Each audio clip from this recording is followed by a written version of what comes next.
الحمد لله رب العالمين الذي أمرنا بالدعاء فقال وقال ربكم ادعوني أستجب لكم فوعدنا بالإجابة فقال وإذا سألك عبادي عني فإني قريب أجيب دعوة الداعي إذا دعان والصلاة والسلام على رسول الله الذي وعدنا بالإجابة عندما ندعو إلى الله سبحانه وتعالى فقال من ضمن دعائه في أسماء الحسنى اقتداء من أصحابه صلى الله عليه وسلم أرأيت ماذا دعوت فقد دعوت بأسمائه الأعظم إذا دعي بها أجاب وإذا سئل بها أعطى اللهم صل وسلم وبارك على رسولك الكريم النبي الأمين وعلى آله وصحبه وأمته إلى يوم الدين أما بعد فيا عباد الله أوصي نفسي وإياكم بتقوى الله فقد فاز المتقون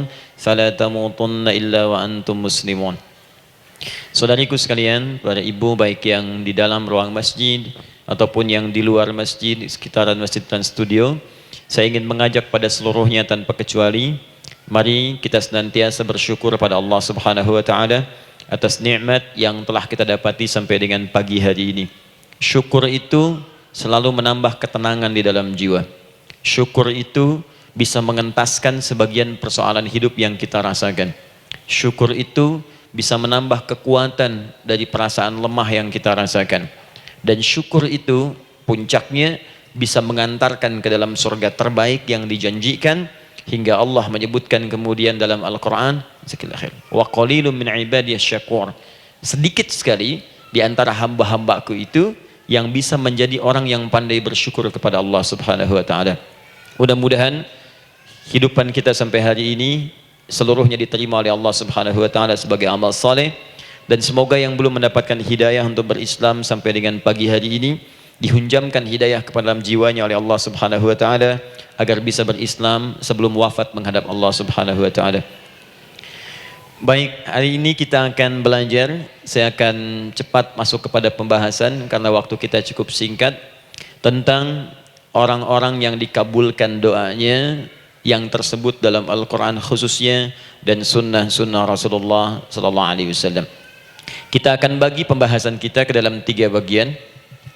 Pertama, kenapa kita mesti berdoa? Di poin pertama. Kenapa kita mesti berdoa? Yang kedua, bagaimana cara berdoa yang baik, yang cepat dikabulkan oleh Allah Subhanahu wa taala. Jadi yang pertama, mengapa kita mesti berdoa? Esensi doa itu apa, kan? Yang kedua, bagaimana cara berdoa yang sekiranya cepat dikabulkan oleh Allah Subhanahu wa taala. Dan yang ketiga, kita akan melihat ukuran pengabulan doa. Seperti apa doa itu dikabulkan. Karena nanti ada orang-orang yang tidak sadar sesungguhnya doanya sudah dijawab, tapi dia tidak menyadari itu. Bahkan merasakan doanya kok nggak dijawab-jawab gitu. Padahal Allah sudah menjawabnya. Nah, seperti apa ukuran kita mengetahui bahwa doa kita telah terjawab, atau doa kita barangkali belum dijawab atau tidak dijawab? Apa ukuran ketiga hal itu? Itu yang coba kita turunkan di pembahasan pagi ini. Mudah-mudahan dengan itu kita nanti akan lebih pandai bagaimana cara menyikapi doa dalam hidup, seperti apa doa dipanjatkan, kapan kita berdoa, dan kita tahu, oh ini hasil dari doa yang telah kita panjatkan. Sepakat sampai di sini? Baik ya, tinggal sepakat saja ya. Kan biasanya yang nerangkan saya, nulis saya, ngapus saya sampai selesai pula.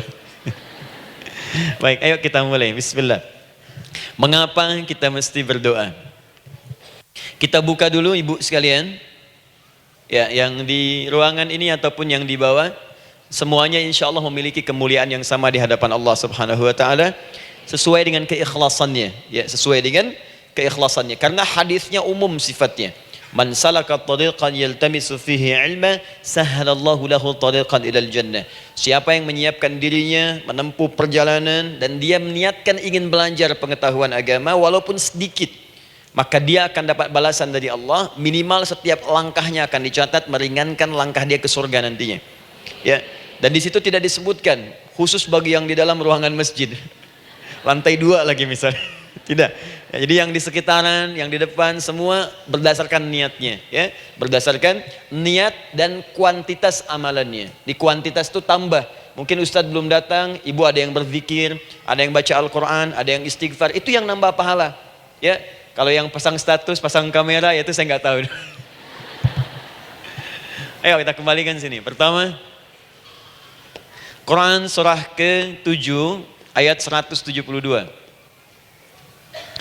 Quran surah ke-7 Al-A'raf ayat 172. Kemudian setelah itu diperintahkan dalam Al-Quran surah ke-40 Ghafir ayat ke-60.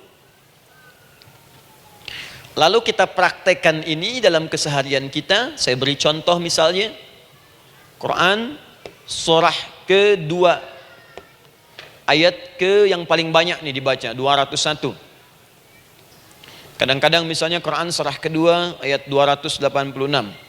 Banyaklah. Quran surah ke-7 ayat 23 misalnya dan seterusnya. Ini bagian pertama.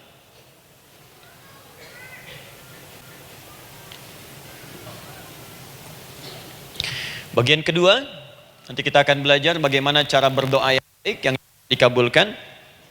Kita ambil satu, Quran ke-2 ayat 186. Kemudian yang kedua, kita ambil contoh Quran surah ke-17 ayat 110. Kemudian yang ketiga, kita ambil contoh yang paling dahsyat di Al-Quran surah ke-3 ayat 38 sampai 39. Ada yang belum berdoa sudah dikabulkan. Masya Allah. Ini ada di Quran misalnya surah ke-3 ayat 31.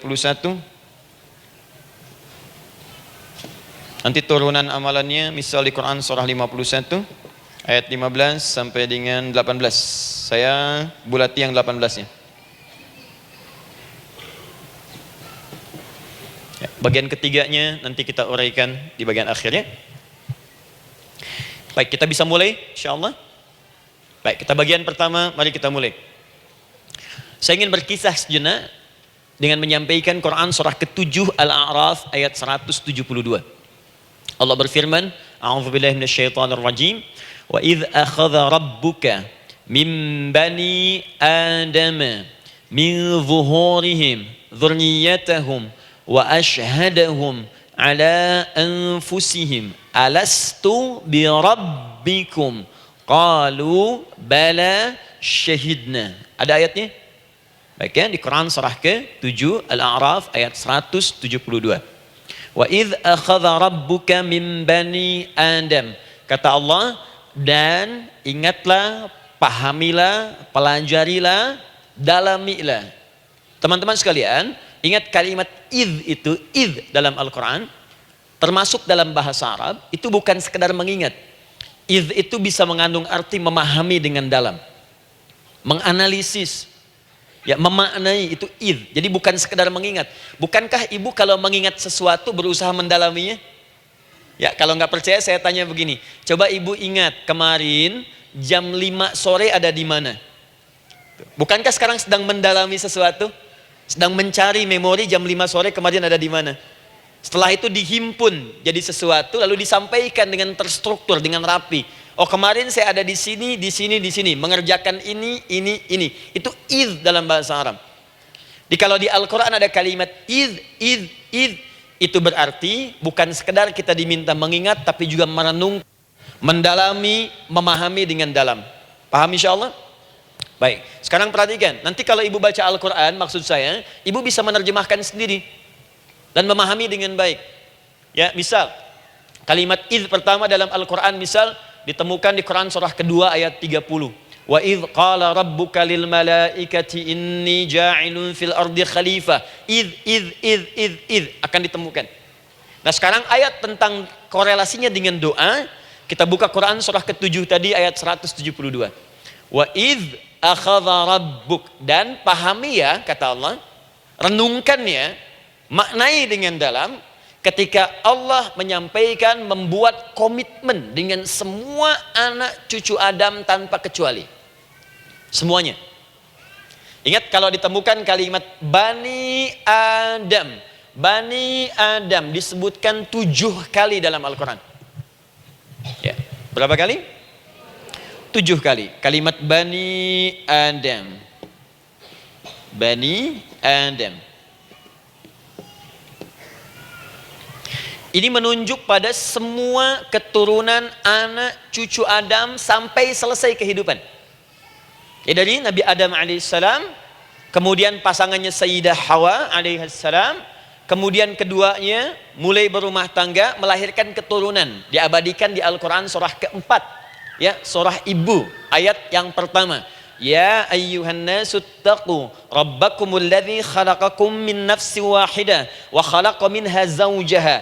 Di situ kemudian ada Adam, zaujaha Hawa, ya. Wa batha minhuma rijalan katsiran wa nisaa. Dari situ turun keturunan laki-laki perempuan, laki-laki perempuan. Nanti menyebar, Bu, ya, menyebar. Ada yang ke Chicago, ada yang di Chicago, ada yang di Singaparna, ada yang di Singapura. Semua nyebar. Ya, di Sunda, dari Jawa sampai ke Sumatera, sampai Indonesia, sampai Nusantara, sampai Asia, Eropa, sedunia. Nanti penyebarannya disebutkan di Quran surah ke-49 ayat ke-13. Ya ayyuhan nasu inna khalaqnakum min dzakarin wa untha. Hai manusia, semua saya ciptakan ada 2 jenis. Kalau bukan laki-laki itu pasti perempuan. Jadi tidak ada yang ketiga. Ingat ya? Kalau bukan laki-laki siapa? Perempuan. Jadi tidak ada misalnya, maaf, laki-laki yang keperempuan-perempuanan, yang gerakannya melambai, ya, kata-katanya terlampau lembut misal, dan tidak ada pula perempuan yang perkasa, ya, terlampau kuat misalnya, melampaui batas-batas standarnya. Jadi kalau bukan laki-laki pasti perempuan. 2 saja. Jadi kalau misalnya masih ada yang bingung, tentukan dirinya, ya, dan lihat fitrahnya. Lihat fitrahnya. Baik, kemudian waja'alnakum syu'uban wa qabaila. Kami tempatkan kalian mungkin beda-beda tempat. Syu'ub, beda tempat. Ya, ada yang misalnya RT, RW, kecamatan, beda kampung, beda negara, sampai seluruh dunia. Wa qabail, satu tempat itu sukunya bisa beda. Coba Ibu lihat misalnya, ya, di daerah Sumatera saja ada berapa suku? Di Sunda paling banyak suku, gitu ya? Banyak sekali. Jadi bisa lain-lain, bisa beda-beda. Nah, lita'arafu, semua saling mengenal, silakan. Nah, ketika semua tadi ditempatkan di semua pelosok dunia, baik laki-laki, perempuan, dari anak keturunan Adam, itu semua anak keturunan Adamnya disebut dengan satu nama saja dalam Al-Quran, yaitu Bani Adam. Jadi kalau kita mau cari keturunan kita, sampai ke asal mula kita, dari kita sekarang, itu semua akan tersambung kepada Adam alaihissalam. Puncaknya akan ke sini. Ya. Dan tidak akan nyasar kemana-mana, Bu. Ya, ada sebagian manusia nasabnya tidak ingin ke Adam, inginnya bergeser, sehingga mengatakan manusia berasal dari monyet katanya. Ya. Ada yang berkata begitu. Ibu sampaikan saja kalau bapak dari monyet, silakan saja, jangan ngajak-ngajak saya, gitu ya. Nah, jadi semua manusia itu pasti akan kembali ke sini, ya, ke Adam alaihissalam. Karena itu saya pernah sampaikan termasuk di sini di hadapan ibu semua, masih ingat? Mukjizat pertama Rasulullah sallallahu alaihi wasallam saat lahir ke muka bumi. Ingat, Nabi itu sebelum dilantik menjadi Rasul dalam usia 40 tahun, turun surah Al-Alaq, itu diberikan oleh Allah keistimewaan tanda-tanda kenabian. Apa di antara tandanya? Allah perjelas nasab keturunannya sampai Nabi Adam, padahal lahirnya itu ayahnya sudah wafat. Di lahir beliau ayahnya wafat, tapi nasabnya diperjelas sampai Nabi Adam, ya, sehingga jelas orang tidak bisa menyoal. Ini orang nggak jelas nih, ya, kan suka ada begitu, Bu, ya, tiba-tiba datang menerangkan sesuatu, siapa itu nggak jelas. Bahkan sekarang sering muncul statement, siapa sih ustadz itu ustadz nggak jelas. Ya. Nabi nggak bisa disoal karena semuanya jelas, nasabnya jelas, keturunannya jelas, kemuliaannya jelas, ilmunya jelas. Jadi kalau orang mau menyoal nggak punya peluang. Siapa kamu Muhammad? Saya jelas keturunannya.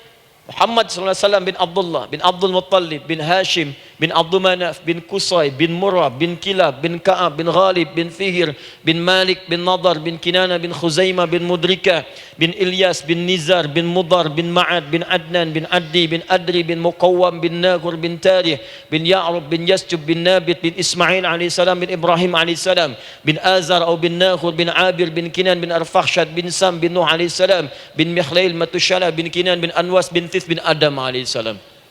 Coba ulangi.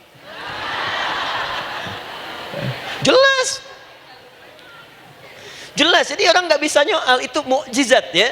Keistimewaan pertama sebelum Allah kemudian angkat menjadi nabi dan rasul di usia 40 tahun. Jadi kalau ibu ditanya, kamu jelas enggak? Jelas. Apa binnya? Bin Bani Adam. Itu bocoran dari Al-Quran. Ya, kalau ditanya keturunan siapa kamu? Adam. Tahu dari mana? Allah yang nyampaikan langsung. Apa kata Allah? Bani Adam. Jelas ya? Baik. Jadi ini kembali kepada Adam alaihissalam. Nah, semua anak cucu Adam yang saya garis bawahi, sejak mulai terlahir itu sudah ada komitmen dari Allah dengan anak cucu Adam ini sebelum terlahir ke dunia. Sejak dalam kandungan. Jadi kalau ibu belajar hadis, misal dulu saya pernah amanahkan kalau ibu mau belajar dasar-dasar, cari kitabnya Imam An-Nawawi yang Al-Arba'in An-Nawawiyah, 42 hadis. Hadis keempat, ya paling kiri sebelah atas di kitabnya, dari Abdullah bin Mas'ud radhiyallahu taala anhu, ya, qala Nabi sallallahu alaihi wasallam bahwa shadiqul masduq, Nabi SAW pernah menyampaikan sedangkan beliau orang benar dan dibenarkan. Kapan perjanjian ini dibuat? Dalam usia kandungan 4 bulan. Dalam kandungan. Inna ahadakum yujma'u fi batni ummihi. Setiap kalian yang akan terlahir dari anak cucu Adam, kecuali Adam bu ya. Ingat, kecuali Adam, kecuali Hawa, karena ini asal mula manusia keduanya. Tapi keturunan Adam dan Hawa akan mengalami proses yang sama. Dikandung dulu ibundanya, kemudian terlahir. Adam tidak dikandung, ingat, Adam tidak ada bapak, Adam tidak ada ibu. Langsung diciptakan wujudnya oleh Allah Subhanahu wa taala dari bahan dasar yang sama dengan manusia. Ya karena itu saya pernah ditanya, pernah berdialog, ya, Ustaz, ini spesial Nabi Isa ini. Ya spesial, Yesus Al-Masih Nabi Isa spesial. Karena itu diangkat sebagai Tuhan. Apa yang spesial? Kata beliau, karena ini bisa menghidupkan yang mati. Yang kedua, ini lahirnya beda dengan orang biasa. Bagaimana lahirnya? Tanpa bapak. Ibu saja tanpa bapak. Mana ada manusia yang lain seperti ini? Saya bilang, Adam lebih spesial lagi. Lahir tanpa ibu, tanpa bapak. Kenapa nggak jadi Tuhan? Tapi kan Adam nggak bisa menghidupkan yang mati. Dengan izin Allah, maaf, Nabi Ibrahim lebih canggih lagi. Buka Quran surah kedua, ayat 260, paling kiri sebelah atas. Wa idh qala Ibrahim rabbi arini kaifa tuhyil mauta qala awalam tu'min qala bala walakin ma'inna qalbi. Ketika Ibrahim bermohon kepada Rabbnya, ya Allah, tolong tunjukkan kepadaku bagaimana cara menghidupkan yang mati. Kata Allah, kamu masih nggak yakin? Kata Ibrahim, saya yakin, saya yakin-yakinnya. Cuma supaya hati saya tenang, buktikan kepada yang lain tentang kuasamu. Kata Allah, gampang. Lalu Allah berikan kemudian satu ketentuan sama persis dengan Nabi Isa, cuman prosesnya lebih canggih. Kalau Nabi Isa tepuk mayatnya, bangun, bicara. Nabi Ibrahim kata Allah, nih ambil burung, potong-potong dulu, dicincang dulu. Sudah dicincang kemudian mayatnya disimpan, jasadnya di tempat bukit yang berbeda. Kalau sekarang potong burung, simpan di bukit satu, jasad yang kedua simpan di bukit B. Kepalanya simpan di bukit A, ekornya simpan di bukit B, badannya simpan di bukit C. Panggil dengan nama Allah. Thummat uhunna ya'tina kasa'ya. Panggil bismillah dengan nama Allah, hidup, hidup. Sama persis dengan Nabi Isa. Dengan nama Allah biiznillah, hidup, hidup. Nabi Ibrahim biiznillah, dengan nama Allah hidup, hidup. Menyatu semuanya jadi satu. Psst. Kalau Nabi Isa kemudian ada yang menduga sebagai Tuhan, kenapa Nabi Ibrahim tidak angkat jadi Tuhan? Paham ya? Nah, ini menunjukkan bahwa ada pola pemikiran yang harus dikembalikan supaya benar cara memahaminya. Jelas sampai sini? Maaf saya sedikit agak lompat ya. Saya kembalikan kemudian, perhatikan sini. Inna ahadakum yujma'u fi batni ummihi. Karena itu semua anak cucu Adam, beda dengan Adam, akan proses lahirnya dikandung dulu di perut ibundanya. Fokus baik-baik. Arba'ina yauman nutfah, 40 hari pertama baru kemudian proses antara spermatozoa dengan ovum berproses. Thumma yakunu mithla dzalika, kemudian alaqah. 40 hari yang kedua jadi alaqah, zigot yang menempel di dinding rahim. Thumma yakunu mithla dzalika mudghah. 40 hari ketiga berbentuk mudghah, sudah mulai berbentuk daging sekeratan, ada bentuknya. Dan usianya sudah 4 bulan, 40 hari ketiga, 120 hari. 120 hari. Thumma yursalu ilaihil malak, kemudian diutuslah malaikat, fayanfukhu fihi ruh, maka ditiupkan roh ke dalamnya. Jadi ingat, kalau di antara sini, di antara kita ada ibu misalnya yang tengah hamil, tengah mengandung, ingat baik-baik, atau keluarganya, kerabatnya, usia 4 bulan itu roh sudah ditiupkan. Di kandungan sudah ada rohnya. Hati-hati ya. Berapa bulan? 4 bulan. Karena itu nanti ada ayat dalam Al-Quran, Quran surah ke-7 ayat 189. Di posisi ini harus banyak berdoa dan beramal soleh. Ingat ya, berdoa, beramal soleh, minimal minta kepada Allah. Da'awallaha rabbahuma la in ataitana salihah lanakunanna minasyakirin. Minta banyak kepada Allah, ya Allah jadikan anak saya anak yang soleh, jadikan anak saya anak yang soleh. Dari usia itu 4 bulan sampai ke atas menjelang lahiran. Nanti diiringi oleh amal soleh kedua orang tuanya. Ini sudah penelitian dokter muslim, khususnya di Asia Tenggara. Saya diskusi dengan seorang dokter muslim, ternyata ada korelasi amal soleh yang dikerjakan kedua orang tua, ayah dan bunda, atau calon ayah dan bunda, kepada anak yang sedang dikandung, yang belum dilahirkan. Jadi kalau orang tuanya rajin baca Al-Quran, itu berpengaruh ke anak, Bu. Dan penelitian terkini, itu mempercepat anak itu menjadi seorang penghafal Quran ketika lahir. Ya, pernah satu kali dibacakan Al-Quran, posisi janin itu berubah. Seperti sujud gitu. Itu penelitian sudah di MRI waktu itu dilihat ya, kelihatan. Jadi ada korelasi antara kesolehan orang tua dengan kesolehan anak yang sedang dikandung. Hati-hati ya. Tapi yang penting diketahui adalah dalam usia kandungan 4 bulan itu disebutkanlah isyarat di Quran surah ke-7 ayat 172 terjadi perjanjian komitmen dengan Allah Subhanahu wa taala. Apa perjanjiannya?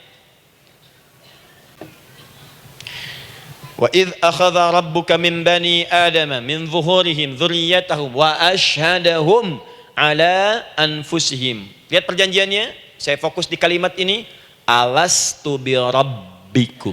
Rabb. Apakah engkau akan berkomitmen saat ini? Bersaksi? Karena kalimatnya bersaksi. Wa ashhadahum, dan mereka bersyahadat, bersaksi, komitmen. Di komitmennya menggunakan kata syahadat di sini. Karena itu nanti setiap bayi yang sudah terlahir dari rahim ibu manapun itu berada dalam keadaan suci karena sudah bersyahadat dalam perut ibundanya. Masih ingat hadis ini? Kullu mauludin yuladu 'alal fitrah. Setiap yang terlahir dari rahim perempuan manapun itu membawa fitrah. Apa di antara fitrah yang dimaksudkan itu? Fitrah keislaman, fitrah mengakui Allah sebagai Tuhan. Itu nanti ada di Quran surah ke-30 ayat ke-30, paling kanan sebelah atas. Quran surah 30 ayat 30.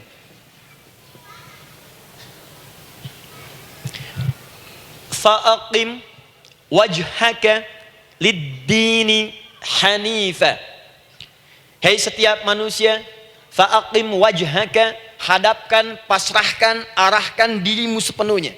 Lid-dini, pada ketentuan ad-din, hanifa, dengan lurus. Di setiap manusia itu punya fitrah untuk beragama. Punya kecenderungan untuk mencari Tuhan. Silakan ibu cek, manusia manapun yang pernah hidup itu pasti akan mencari Tuhan. Silahkan. Karena itu Allah beri jalan, begini cara mencarinya. Fitratallahi allati fataran nasa 'alaiha, itulah fitrah manusia yang telah Allah berikan pada dirinya bahkan sebelum dia terlahir. Di antara fitrah manusia ada kecenderungan untuk mencari Tuhan. Ada kecenderungan untuk mendekat kepada Allah. Bahasa Qur'annya din, lid-dini hanifa. Apa itu din? Itulah Islam. Quran surah ke-3 ayat 19. Inna dina indallahil Islam. Karena itu silakan cek, semua orang itu pasti akan mencari Tuhan. Setiap manusia. Ada yang melihat kayaknya ada di hewan, kayaknya ada di pohon, kayaknya ada di alam, kayaknya ada di patung, kayaknya ada di, mencari dia. Terus Allah beri jalan. Kalau kamu ingin mencari yang benar, din yang dimaksud Islam, diberikanlah tuntunan dalam Islam. Jelas sampai sini? Baik, karena itulah kemudian setiap bayi yang terlahir itu disebut oleh Nabi dia suci, dia bersih karena telah membawa risalah Islam dalam dirinya. Hanya sayang nanti fa abawahu yuhawidanihi au yunassaranihi au yumajjisanihi. Lingkungan nanti akan merubah dia keluar dari fitrahnya. Bisa dipengaruhi, tiba-tiba berubah misalnya keyakinan. Bisa karena kejadian tertentu dia jauh dari Allah Subhanahu wa taala.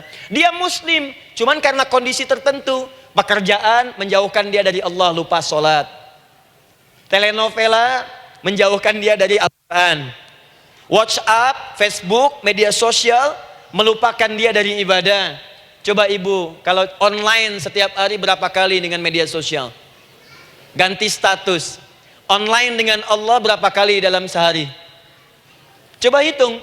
Online dengan Allah yang paling maksimal kan sholat fardu 5 kali. Kalau 1 kali 5 menit kali 5 cuma 25 menit. 25 menit online dengan Allah. Berapa menit online dengan media sosial yang tidak nyata? Dan cita-cita masuk surga.